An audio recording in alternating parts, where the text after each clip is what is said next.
Ingin mendapatkan kumpulan lengkap seputar Tanya Jawab bersama Buya Yahya? Dapatkan segera buku Buya Yahya Menjawab.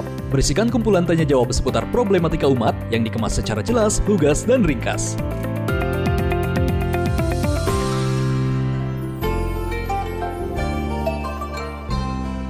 Halo, Assalamualaikum.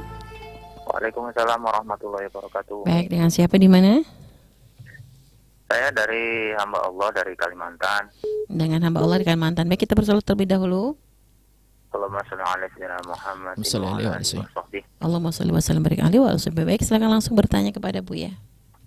Assalamualaikum warahmatullahi wabarakatuh. Waalaikumsalam warahmatullahi wabarakatuh. Silakan. Izin mau bertanya Buya.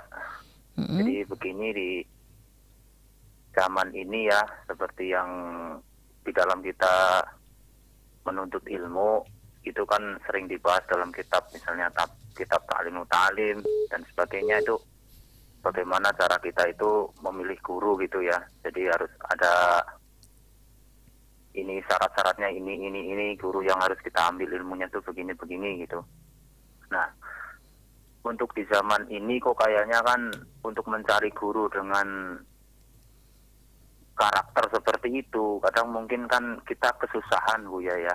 Jadi misalnya apalagi kita hidup di kampung misalnya, kalau untuk mencari guru yang seperti yang dituliskan di kitab misalnya, apalagi misalnya seperti yang dituliskan oleh Syekh Hasyim Asy'ari, mungkin itu kan kadang susah gitu Buya ya. Nah itu bagaimana solusinya gitu. Terkadang kita mungkin ada misalnya ada seorang guru gitu, misalnya untuk mencari yang warok misalnya lah, itu kadang juga masih sulit.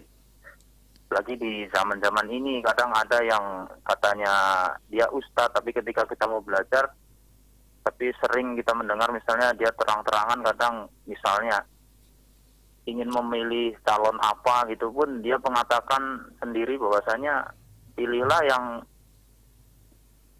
kasih duit. Nah misalnya begitu, kadang ada yang begitu. Atau yang kedua juga misalnya dalam Syekh Hasyim Asy'ari mengatakan kita cari yang dia terbukti punya syafaqah misalnya begitu ya. Nah itu kadang juga kita sulit mencarinya. Misalnya banyak kita itu, saya sendiri misalnya saya ingin belajar, tapi banyak yang misalnya seorang guru, seorang ustadz itu muridnya ini tidak sholat misalnya di rumah pun kadang seorang guru juga diam saja, tidak ada mengingatkan bagaimana gitu. Nah itu kita harus cari solusinya gimana Bu ya. Misalnya kalaupun ada misalnya ya seperti yang dijelaskan di kitab seperti itu, kita menemukan guru yang seperti itu, yang baik seperti itu.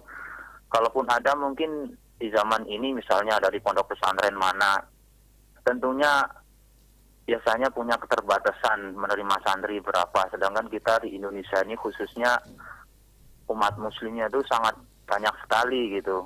Nah, jadi saya masih ingat betul yang pernah dikatakan oleh Habib Saikaf kalau nggak salah itu, dari berapa ratus juta penduduk Islam di Indonesia pun yang bertemu ulama itu hanya sekitar 15%-nya saja. Artinya masih sangat sedikit sekali yang bertemu ulama. Dan kadang yang bertemu ulama pernah nyantri pun kadang belum tentu manfaat atau tidaknya ilmunya. Nah, saya sendiri misalnya ingin belajar, kadang ingin mencari guru yang tepat itu kadang kesusahan. Misalnya kita hidup di kampung, yang kita mau pergi kemana kita nggak punya kesempatan, atau misalnya anak-anak sekarang lah gitu. Baik. Nah, itu bagaimana ya Bu ya untuk anunya? Baik, bisa dipahami. Adanya guru di kampung, adanya yang seperti itu. Kita mau mencari yang lain nggak ada. Nah, baik, itu bisa gimana dipahami solusinya gitu Bu ya? Baik, terima kasih. Mohon maaf nih, saya juga begini Bu ya. Saya kebetulan di sini juga ada ngajar sedikit anak gitu ya, tapi saya sendiri juga belajar. Nah, terus terang saja saya itu kalau untuk dijadikan seorang guru pun rasanya juga sangat tidak pantas gitu ya, karena saya mendengar apa yang dijelaskan Buya dari Syekh Hasyim Asy'ari itu, dari adabnya seorang guru rasanya saya satu pun belum bisa melakukannya gitu. Tapi ternyata dalam keadaan seperti itu, dari kampung-kampung sebelah pun itu ternyata banyak yang mengeluh. Jadi mereka itu, orang tuanya itu datang ke saya, ingin anaknya itu minta diajarin sama saya. Padahal dalam kondisi saya sendiri sebenarnya juga sangat belum pantas, tapi ternyata mereka mengeluh di kampung-kampungnya itu, di kampung-kampung sebelah. saya karena sudah tidak sanggup, karena saya sudah kebanyakan anaknya. Nah, saya juga miris. Ternyata di kampung-kampung yang lain itu pada datang ke saya Baik, dengan bisa alasannya dipahami. karena di sana kurang Baik. ada guru dan sebagainya. tanggung Baik. jawabnya atau bagaimana gitulah.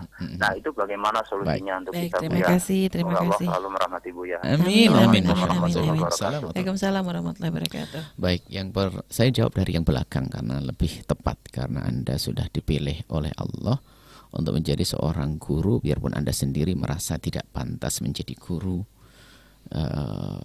Kemudian Anda menanyakan tentang syarat-syarat seorang guru. Maka jawaban kami adalah, samping Anda mencari, menjadilah Anda. Kalau mencari kan di luar, tapi Anda bisa jadikan diri Anda. Sebetulnya Anda sudah bisa membaca tadi. Ada seorang guru yang tiba-tiba mengatakan, kalau milih orang yang penting ngasih duit, itu kan kalimat yang tidak pantas. Anda jangan lakukan. Jadi jadilah diri Anda orang yang wara'. Anda dijadikan diri Anda yang wara'. Masalah ilmu nanti Allah akan kasih.